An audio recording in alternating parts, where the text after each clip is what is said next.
Amin. Silakan duduk Bapak Ibu, sudah kasih Tuhan. Shalom. Selamat pagi Bapak Ibu. Tuhan Yesus baik kepada kita semua. Amin. Selama-lamanya kasih setia Tuhan tidak pernah beranjak dalam kehidupan kita. Bagaimana kabarnya Bapak Ibu? Baik ya, sebab kebaikan Tuhan dilimpahkan atas kita ya. Hari ini adalah tema terakhir dalam bulan ini, hidup oleh iman dan mengalami penggenapan firman, di mana ini juga menjadi penutup daripada tema tahunan kita. Bulan depan akan ada pengulangan yang akan diberikan baik saya maupun tim gembala, atau mungkin ada pendeta tamu Bapak Ibu, tetap temanya tetap pengulangan ya. Setelah selesai semua baru akan saya berikan sesuatu yang baru, khotbah yang baru. Nah, Bapak Ibu saya langsung saja Bapak Ibu ya. Untuk tema kali ini adalah subjudul kali ini tentang berhala. Sama-sama katakan berhala. Ya karena saya memikirkan tentang hidup oleh iman dan mengalami penggenapan firman, dan Habakuk 2 berkata bahwa orang yang hatinya congkak dia tidak akan lurus hidupnya, tetapi orang yang percaya, orang yang benar akan hidup oleh percayanya. Kita melihat bahwa orang Israel meskipun mereka percaya kepada Tuhan, tetapi hidupnya tetap berbelok-belok Bapak Ibu. Dan kita akan melihat sama-sama bagaimana itu terjadi sampai kita hari ini. Saya mulai dari Kejadian 11 ayat 31, ini dasarnya. Tera membawa Abram, Tera ini ayahnya ya, anaknya, dan Lot cucunya. Jadi Lot ini keponakan daripada Abram dan cucu daripada Tera, yaitu anak Haran, serta Sarai menantunya, istri Abram anaknya itu. Ia berangkat, Tera ini berangkat bersama dengan mereka, Abram, Sarai, dan Lot. Bersama mereka dari Ur Kasdim untuk pergi ke tanah Kanaan, lalu mereka sampai ke Haran dan menetap di sana.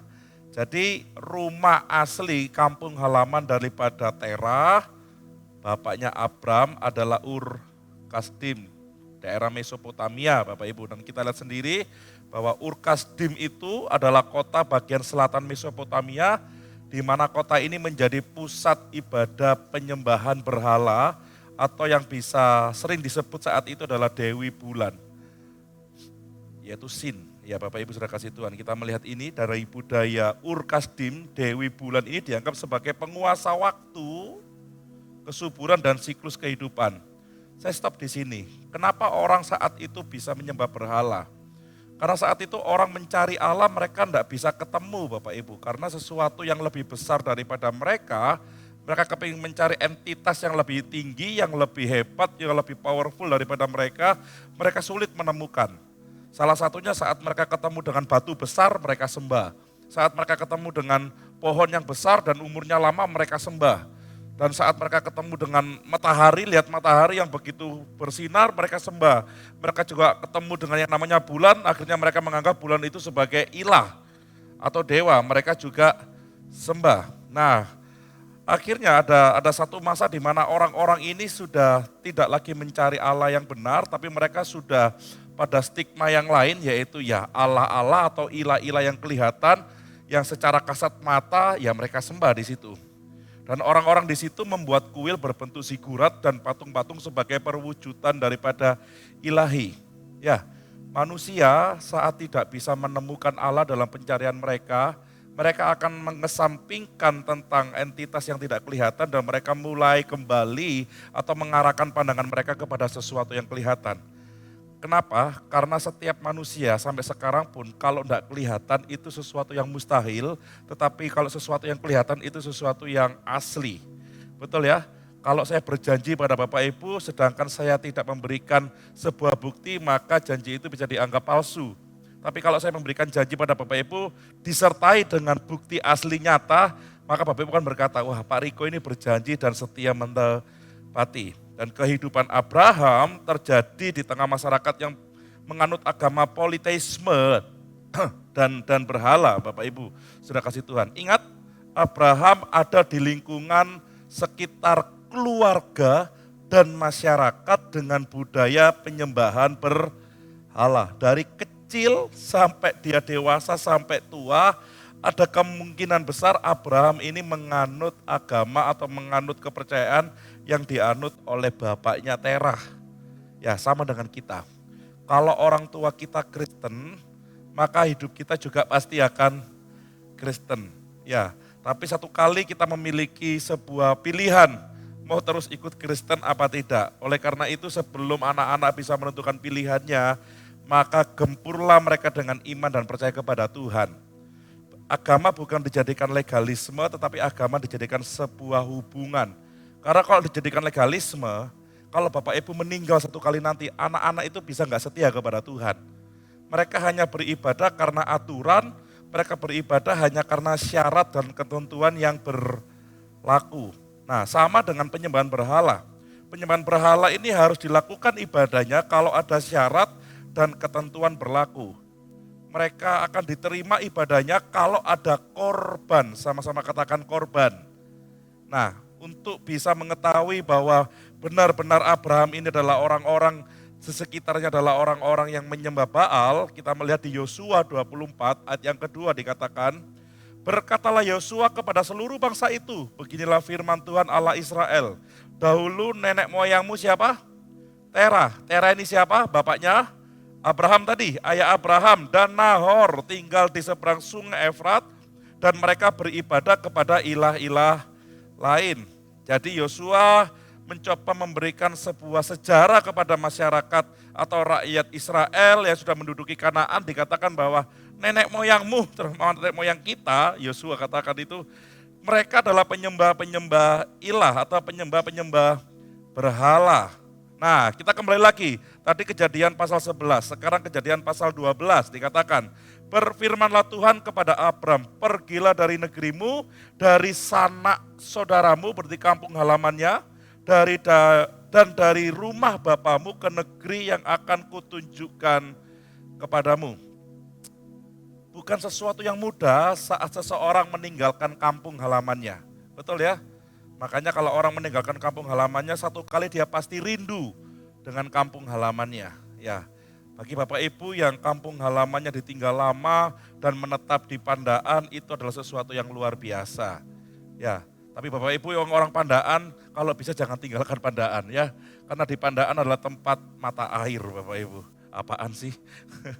Nah, kita melihat dari buku History of Israel dikatakan, iman orang Israel berasal dari pengalaman Abraham yang meninggalkan sistem beribadah kepada banyak dewa di Mesopotamia untuk menyembah satu Tuhan saja. Jadi kebiasaan orang tuanya Abraham, kebiasaan masyarakat dan warga rakyat yang ada di Mesopotamia, di kampung halamannya Abraham, tidak dilakukan secara kontinu oleh Abraham, Sarah, bahkan keluarganya. Dan saat itulah mulai mereka meninggalkan sistem ibadah. Bukan hanya percaya kepada Baal, tetapi seluruh sistem yang mengikat. Ada banyak orang meninggalkan kampung halamannya, tapi masih membawa sistem kampung halamannya. Tahu kira-kira Bapak Ibu?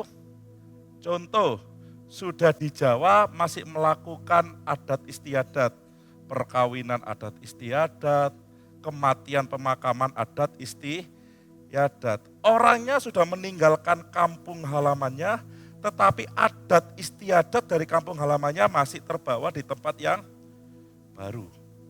Ya, ini sebuah pesan yang implisit yang saya katakan kepada Bapak Ibu. Abraham sebagai simbol bahwa panggilan iman berarti melepaskan berhala-berhala budaya yang bukan hanya patung fisik tetapi sistem atau nilai yang menggantikan Tuhan. Ini lebih jelas lagi. Jadi Abraham saat mangkat dari Ur Kasdim, dia tidak membawa patung-patung yang ada di Ur Kasdim. Dia melepaskan dan meninggalkan patung-patung itu serta semua sistemnya. Kita bagaimana? Kadang kita keluar dari kota kita, dari tempat asal kita, tapi kita masih membawa beberapa barang, bahkan membawa beberapa sistem adat istiadat. Nah, Abraham ini contoh sebagai simbol eksodus pertama rohani yang keluar dari penyembahan berhala menuju hubungan pribadi dengan Allah yang hidup. Bisakah kita seperti ini? Sebuah sistem yang mengikat kita dari kecil, dari lahir, di mana itu dilakukan oleh nenek moyang kita menjadi sebuah tradisi yang mengikat keseluruhan keluarga kita. Dan Allah memanggil Abraham, kamu keluar dari situ, aku akan tunjukkan kepadamu tempat yang akan aku berikan kepadamu. Tuhan tidak memberikan sebuah perintah, kamu keluar dari situ, kamu lepaskan sistem itu, kamu lepaskan penyembahan itu. Enggak. Tapi Abraham memiliki sebuah keteguhan iman, di mana ada kemungkinan dalam pencarian hidupnya selama di Ur Kasdim, dia mungkin tidak setuju dengan sistem-sistem berhala itu. Dan Tuhan tahu apa yang Tuhan ciptakan, Tuhan tentukan kepada Abraham.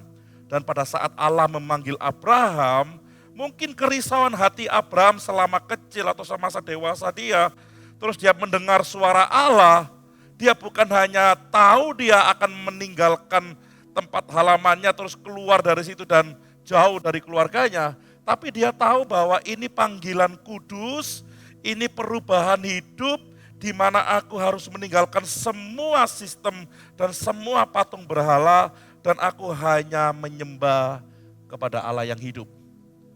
Bukan sesuatu yang mudah bagi kita semua Bapak Ibu jika kita sudah mendarah daging di satu tempat, turun-temurun tradisi daripada nenek moyang kita, terus kita dipanggil untuk percaya kepada Yesus, tapi kita masih tidak melepaskan tradisi-tradisi nenek moyang. Onok petong dinoni, petang polo dino, berapa lagi? 100, terus pendak 1000. Lihat Abraham, dia dulu gak percaya Tuhan, saat Tuhan panggil untuk keluar, dia meninggalkan semua. Bagaimana dengan kita? Kita dulu percaya kepada siapa dan apa yang kita pegang. Saat kita dipanggil Tuhan untuk percaya kepada Dia, seharusnya kita tinggalkan semua dan kita hanya berfokus kepada Allah yang hidup. Amin. Di Keluaran 20 ayat 3-4 dikatakan, jangan ada padamu ilah lain di hadapanku, jangan membuat bagimu berhala yang menyerupai apapun yang ada di langit di atas, atau yang ada di bumi di bawah, atau yang ada di dalam air di bawah bumi. Ini pada saat Israel baru keluar dari tanah Mesir dan mereka di padang gurun, Tuhan memberikan 10 perintah kepada Israel lewat Musa. Kenapa ini salah satu perintah? Karena manusia sangat terikat dengan sistem dan tradisi. Apa yang dikatakan oleh orang tua kita, apa yang dikatakan oleh kakek nenek kita, yang tidak ada benar-benar kenyataannya secara tertulis, hanya katanya, itu menjadi belenggu dalam hati kita yang mengikat kita. Apalagi sudah tahunan atau puluhan tahun. Sama dengan apa yang terjadi pada Israel. Saat mereka menjadi budak di Mesir, mereka mulai ikut dalam pencampuran kepercayaan di situ. Mereka menyembah Allah, tapi mereka mulai juga percaya dan membuka hati kepada dewa-dewa di Mesir.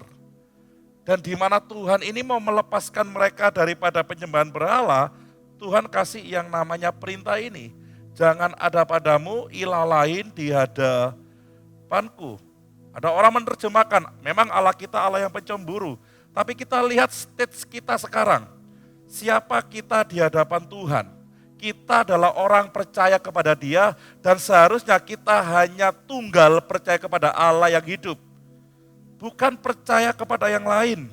Bukan percaya kepada tafsiran, bukan percaya kepada ramalan, bukan percaya kepada hal-hal yang sifatnya manusia katakan, tapi kita harus percaya kepada perkataan Allah yang hidup. Kita tidak percaya kepada ciptaan, tapi kita percaya kepada Sang Pencipta. Amin. Manusia membuat sistem, manusia membuat benda-benda, manusia membuat pola. Kenapa kita percaya kepada sistem, pola, dan benda-benda ini? Ini buatan tangan manusia. Kita tidak percaya kepada Sang Pencipta Tunggal Utama yang kita kenal di dalam Tuhan Yesus Kristus. Ya, Allah mulai kasih tahu kepada bangsa Israel, lihat dari Abraham tadi sampai kepada orang Israel, bahwa jangan pernah ada ilah lain di hadapanku. Dalam bahasa Ibraninya disebut pesel, Bapak Ibu. Sesuatu yang dipahat, patung atau gambar yang dibuat manusia dan dianggap sebagai Tuhan. Lihat posisi orang Israel saat itu. Mereka sedang menunggu Musa, mereka percaya kepada Allah, tapi karena mereka melakukan voting ini cukup bahaya Bapak Ibu. Ya, dan akhirnya disepakati bahwa akan membuat yang namanya lembu emas. Dan saat mereka lembu emas itu terjadi atau selesai dibuat, mereka langsung apa? Dikatakan bersorak-sorai. Mereka menyembah. Artinya berhala ini berkaitan dengan kata Elil atau dewa palsu yang secara harafiah itu sesuatu yang tidak berguna, kosong atau hampa. Di sini enggak ada, karena kita semua percaya kepada Tuhan. Amin. Kalau Bapak Ibu lihat di beberapa toko satu etnis di Indonesia, ada yang namanya patung yang gini-gini Bapak Ibu. Kalau saya gini-gini kayak mirip gitu ya.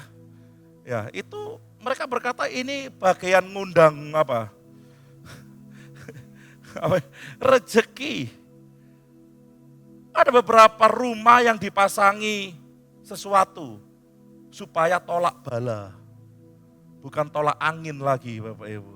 Karena kalau tolak angin itu masuk angin. Percaya kepada Tuhan, menyembah Tuhan, tapi juga secara enggak langsung percaya kepada ciptaan. Benda-benda atau sistem yang dibuat oleh manusia. Dari kata ini, berhala itu adalah bentuk material yang mewakili Tuhan atau ilah selain Allah yang dianggap sebagai sumber kekuatan atau perlindungan. Nah, akan kita lihat berhala di zaman sekarang bagaimana Bapak Ibu. Apa sih berhala itu? Dasarnya adalah Allah itu roh dan tidak dapat diwakili oleh benda ciptaannya. Ya, jadi kalau kita melihat ada patung yang menyerupai Yesus, terus Bapak Ibu langsung sujud menyembah, salah. Betul Bapak Ibu? Wah, orang patung Yesus di Manado ada ya? Saya enggak pernah ke Manado, tapi saya di Toraja ada. Saya sama istri pernah melihat gede banget. Dan saya di situ enggak langsung menyembah pujian penyembahan, oh great, kayak gitu. Saya coba bilang, wah keren sekali nih patung. Allah tidak bisa diwakili oleh benda ciptaan manusia. Karena Allah itu adalah apa? Roh. Ya selanjutnya, berhala mengikat hati manusia kepada ciptaan bukan kepada Sang Pencipta. Saya sudah mulai masuk ini.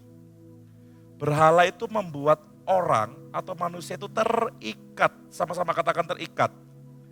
Terikat bukan kepada Allah Sang Pencipta, tapi kepada apa? Ciptaan. Entah benda, entah apa sistem. Berhala adalah segala bentuk representasi fisik atau simbolik dari ilah lain yang dijadikan objek penyembahan. Termasuk gambar, benda-benda alam yang mengambil posisi sebagai apa? Pengganti.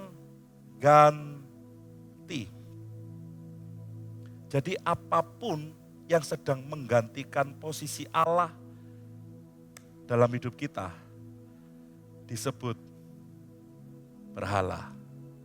Oke, saya teruskan dulu. Manusia itu terus-menerus menciptakan berhala baru, baik berupa benda, ide, bahkan ambisi pribadi. Ini John Calvin yang berkata. Manusia terus-menerus membuat berhala baru. Contoh, ada orang yang hobi sepak bola. Karena sepak bola itu cuma mainnya sekitar hari Sabtu malam sampai Minggu subuh, sekarang ditambahi Minggu malam sampai Senin subuh, maka manusia yang suka sepak bola, yang menggandrungi sepak bola, selalu melihat sepak bola baik malam ataupun sampai pagi hari. Walau minggunya ada ibadah. Dia nggak beribadah karena ngantuk. Alasannya, terus protes pada Bapak Pendetanya. Bapak Pendeta bikin ibadah sore dong. Saya itu bisanya hanya ibadah sore. Telusur punya telusur, ternyata dia suka nonton bola. Kelihatan kalau bukan romanisti. Kalau romanisti pasti lihat tayangan ulang seperti saya Bapak Ibu. Nah, satu kali orang ini sudah tidak suka sepak bola. Dia suka mancing. Yang tadi nggak bisa ke gereja karena dia nggak bisa bangun pagi, sekarang dia bisa bangun pagi dan bisa beribadah karena diomeli istri. Tapi berhalanya pindah kemana? Mancing. Habis ibadah langsung ngacir. Nggak mau kasih waktu untuk anak dan istri. Berhala itu bisa berpindah dari satu hobi ke hobi yang lain. Dari satu benda yang kita sayangi ke benda yang lain. Dari satu ide ke ide yang lain. Bahkan yang paling parah katanya Joel Calvin adalah sebuah ambisi. Berhala. Nanti saya terangkan Bapak Ibu. Martin Luther berkata, apapun yang kamu gantungkan pada hatimu padanya dan mempercayainya, itulah sesungguhnya Allahmu. Jadi berhala adalah apapun yang menjadi pusat kepercayaan dan pengharapan selain Allah. Contoh, bagi orang yang suka olahraga, dia berkata, saya harus olahraga dengan rutin supaya badan saya sehat. Betul, betul Bapak Ibu, saya setuju. Tapi ada orang yang memberhalakan olahraga. Ada enggak Bapak Ibu? Ada. Beli sepatu, beli kostum, anaknya enggak dibelikan susu Bapak Ibu. Istrinya muring-muring. Pulang kerja, olahraga. Ketemu dengan teman-temannya, enggak menghiraukan keluarganya, hanya olahraga. Dia berkata, kalau aku enggak olahraga, sakit semua badanku. Dia mulai menggantungkan kepercayaannya kepada sesuatu yang di luar Allah. Bahkan pekerjaan pun bisa jadi berhala. Bahkan bad news-nya, pelayanan pun seperti saya, bisa jadi berhala. Calvert berkata, berhala adalah segala proyeksi manusia tentang Allah yang tidak sesuai dengan penyataannya di dalam Kristus. Segala sesuatu yang bukan Allah, tapi kita menggantungkan, kita percaya, kita terikat, dan menggeser posisi Allah yang utama di dalam hati, pikiran, dan kehidupan kita, itu adalah berhala. Sekolah termasuk enggak? Kira-kira. Sekolah termasuk enggak? Masuk. Kalau aku enggak sekolah ini, enggak bisa. Tahu maksud saya? Ada ambisi yang menggebu-gebu, sehingga itu menjadi faktor utama pendorong hidupnya. Bahkan berhala itu kalau kehilangan sesuatu ini, dia akan merasa hancur hidupnya. Masalahnya di sini, Walter berkata gini, pemujaan berhala selalu menuntut korban. Sama-sama katakan menuntut korban. Hidup manusia karena berhala menyerap dan menguras kehidupan penyembahnya. Kalau kita menyembah berhala, pasti akan ada korban. Ada banyak berhala dalam kehidupan kita. Hari ini saya mau bongkar. Orang yang tidak lurus hatinya, orang yang congkak pasti tidak lurus hidupnya, tapi orang yang benar akan hidup oleh percayanya. Nanti kita lihat sama-sama apakah hati kita congkak, atau hidup kita tidak lurus, atau kita orang yang sudah dibenarkan Tuhan tapi hidup dalam kebenaran. Kita lihat sama-sama tentang berhala ini. Bapak Ibu, berhala itu bukan hanya benda seperti yang saya katakan tadi. Ada sesuatu yang besar yang dalam hidup kita yang mungkin kita tidak tahu. Seperti gunung es ini. Yang kelihatan mata, berhala itu uang, nafsu, pekerjaan, dan hubungan. Contoh, kalau uang saya di dompet atau di ATM di bawah 1 juta, gak tenang hidup saya. Gak enak hati saya. Gak aman ini. Saya mau katakan kepada Bapak Ibu, itu sudah berhala. Ada yang menaruh berhalanya pada nafsu. Saya masuk di sini. Nafsu makan itu bisa berhala. Mangan sekali kurang. Kalau gak makan sampai 3 kali, rasanya gak lega loh. Makan itu termasuk berhala loh. Kalau pagi gak ngopi, doaiku setelah ngopi bro, gak iso kusuk. Loh, ini sistem loh yang masuk dalam pikiran kita. Pernah sadar ini gak Bapak Ibu? Ada hal-hal yang mungkin sudah kita lakukan menjadi habit, tradisi dalam kehidupan kita secara pribadi, dan itu masuk dalam berhala. Pekerjaan bisa jadi berhala, sangat bisa. Pagi, siang, malam kerja, ketemu pagi lagi. Seakan-akan gak ada waktu untuk keluarga, bahkan gak ada waktu untuk menyembah dan memuji Tuhan. Betul ya? Kalau hubungan, bagaimana kita dengan orang yang kita kasihi? Ada orang yang ditinggal, mati oleh pasangannya atau anaknya atau orang tuanya. Dia hancur berantakan. Karena dia menaruh pengharapan kepada orang itu. Dia berharap orang tuaku kalau masih ada, aku pasti gak akan hidup seperti ini. Kalau pasanganku masih ada, aku gak akan hidup atau mengalami hal seperti ini.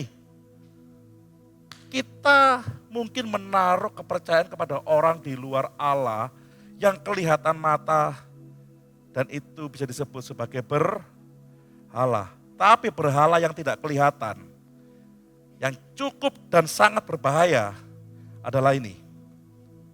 Rasa aman, rasa nyaman, rasa diterima, dan rasa apa? Berkuasa. Kita akan melihat sama-sama berhala dari rasa-rasa yang ada ini. Orang mungkin, ya Pak, saya lepas kok Pak dari yang namanya uang. Saya lepas Pak dari yang namanya hawa nafsu. Saya lepas dari namanya pekerjaan atau hubungan. Secara cangkang, secara wadah, mungkin kita nggak kelihatan kalau kita sedang ada dalam penyembahan berhala. Tapi di dalam itu ada sesuatu yang jauh lebih besar yang menguasai hidup kita sama-sama, dan itu bisa sangat berbahaya. Contoh yang pertama, tentang kuasa. Rasa ingin berkuasa atau status. Dia ingin sukses, dia ingin selalu menang, dia ingin selalu menjadi yang terbaik, dia ingin menjadi orang yang sangat berpengaruh. Pikirannya, kehendaknya selalu ditujukan kepada hal-hal seperti itu. Saya mau katakan, itu berhala. Sehingga harga yang harus kita bayar untuk mendapatkan berhala, ingat tadi, berhala selalu minta apa? Korban. Supaya saya hidup sukses, supaya saya menang, saya punya pengaruh. Kalau yang sekolah, pulang sekolah saya nggak mau keluar rumah, saya hanya belajar. Bapak ibu nyapu ngepel gak ngurus, pokoknya aku hanya belajar. Saat dia juara 1, dia bangga. Tapi saat dia juara 3, dia marah. Sadar gak? Ini berhala loh. Dia kepingin yang terbaik, selalu yang terbaik. Dia mengorbankan hubungannya dan dia rela menanggung beban berat demi kuasa yang harus dia dapatkan. Ketakutan jika berhala ini gagal, dia takut dihina. Dia takut tidak dihormati. Bahkan dia takut gagal. Ini orang yang butuh power. Dia punya nafsu untuk menguasai. Satu titik, aku kepingin yang terbaik. Pokoknya semua kalau bisa jadi anak buahku. Aku pemimpinnya. Ya, mau upacara bendera kayak, mau upacara apa kayak, pokoknya aku yang paling depan. Dia nggak mau dihina, dia takut. Makanya dia berusaha untuk naik level yang lebih atas lagi. Dia nggak dihormati, dia harus dihormati. Bagaimana dengan orang lain, korbannya?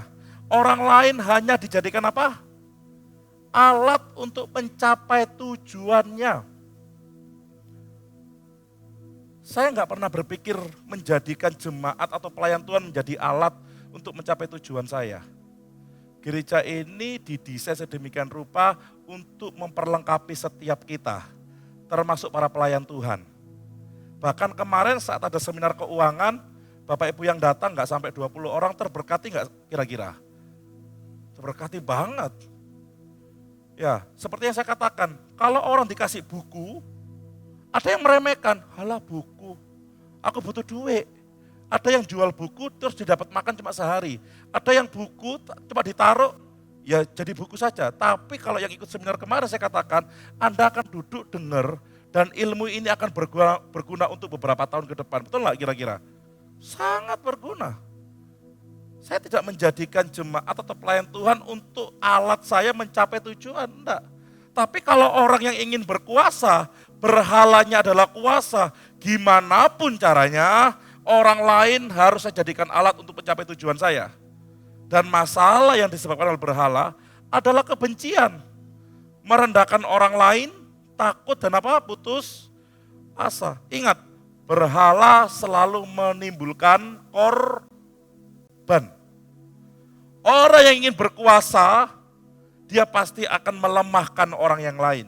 Dia pasti akan menginjak orang yang lain. Dia akan pasti membuat orang lain itu menjadi alat untuk mencapai tujuannya atau situasi, kondisi untuk mencapai tujuannya.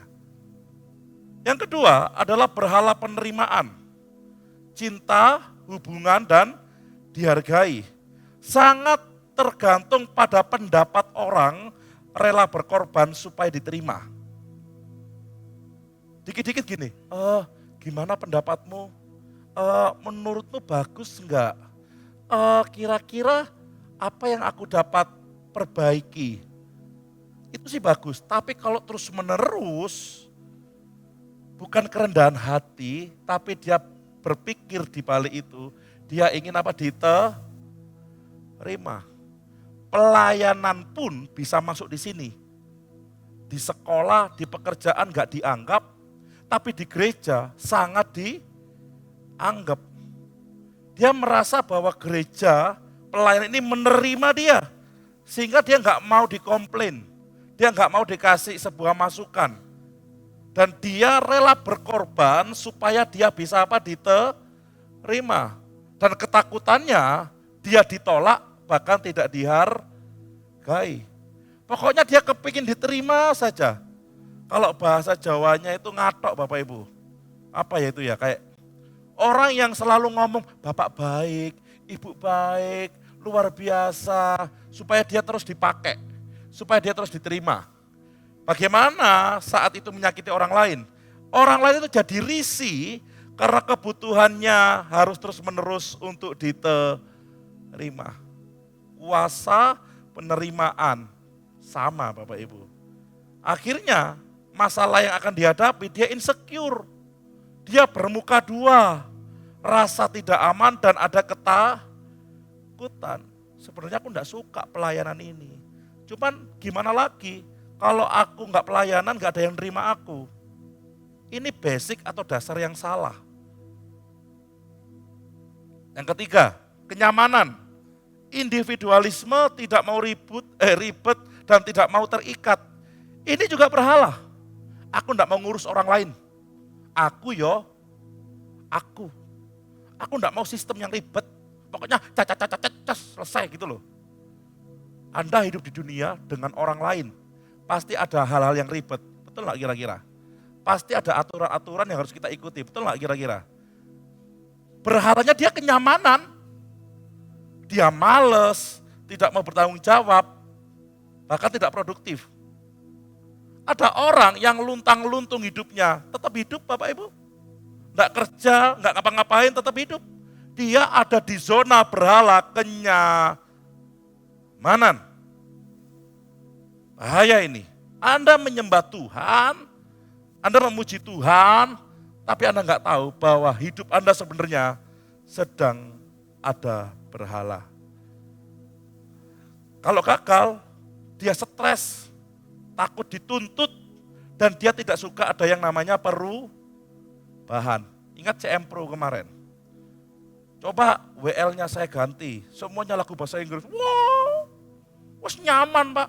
Bapak terima kasih, Bapak terima kasih. Dia nggak mau berubah. Berhalanya dia itu kenyamanan. Nggak mau diusik nih, nggak mau belajar. Dan dia bisa menyakiti orang lain, bahkan dia bisa membuat orang lain apa? Kepahitan.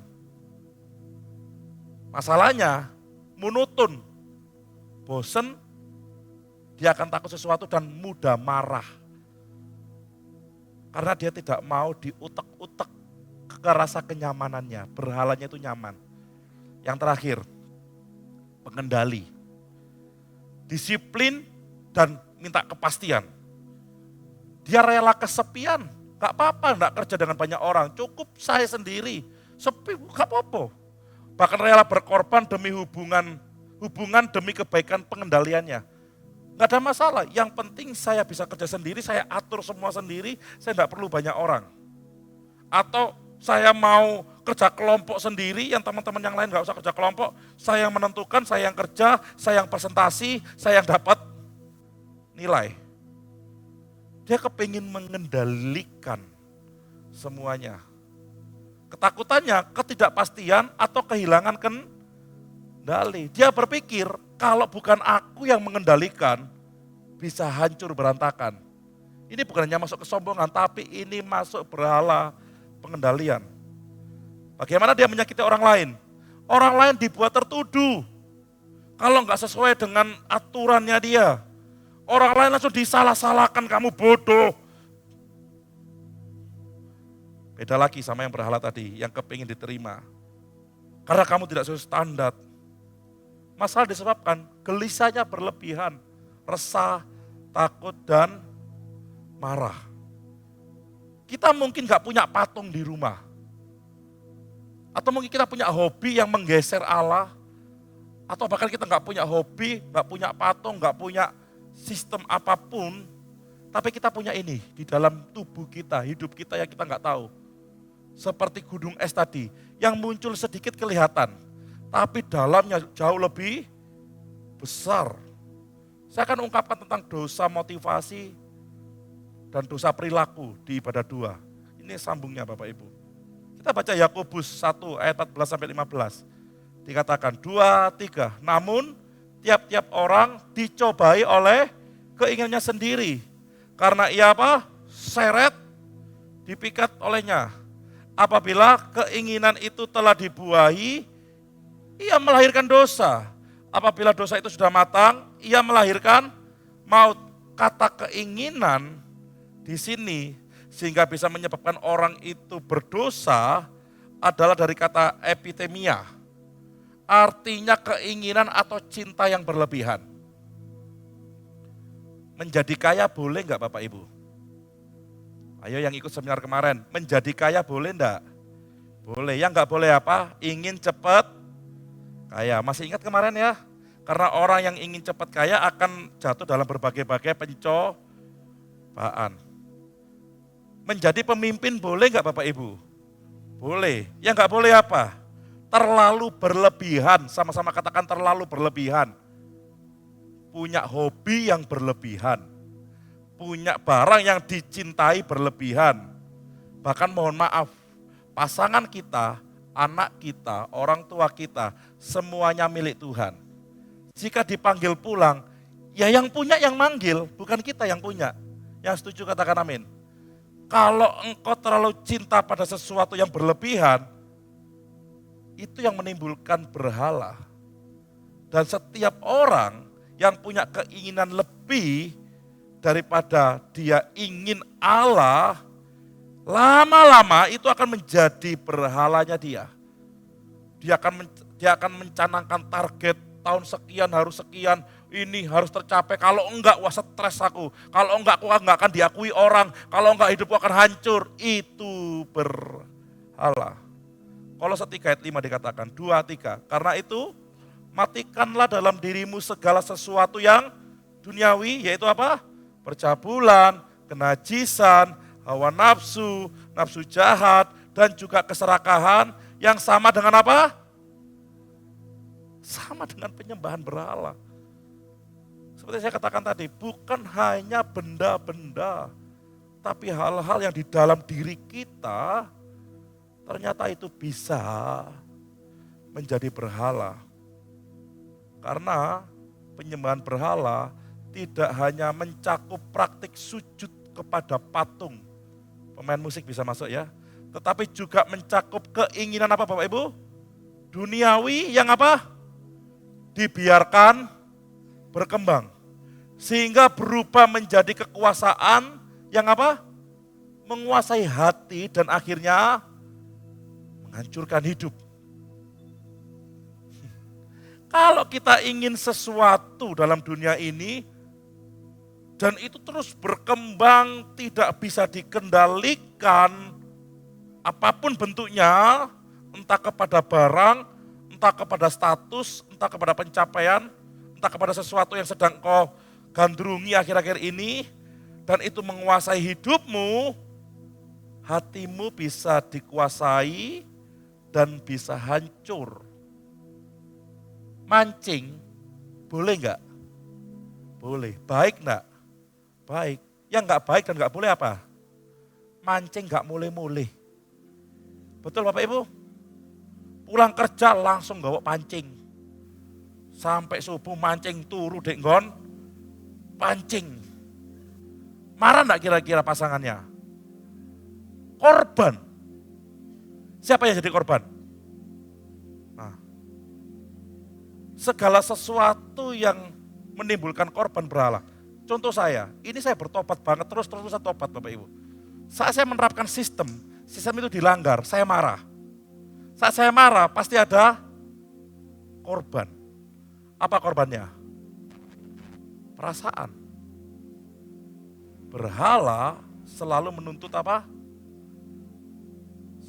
Berapa sering kita mengorbankan pasangan kita, orang tua kita, anak kita, orang lain.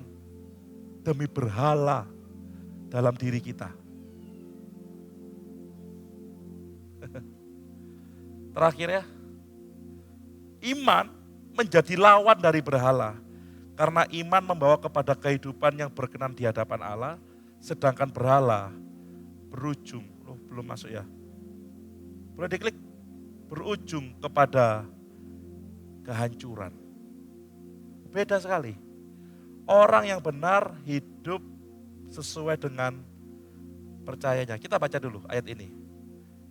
2-3, sesungguhnya orang yang membusungkan dada tidak lurus hatinya, tetapi orang yang benar akan hidup oleh percayanya.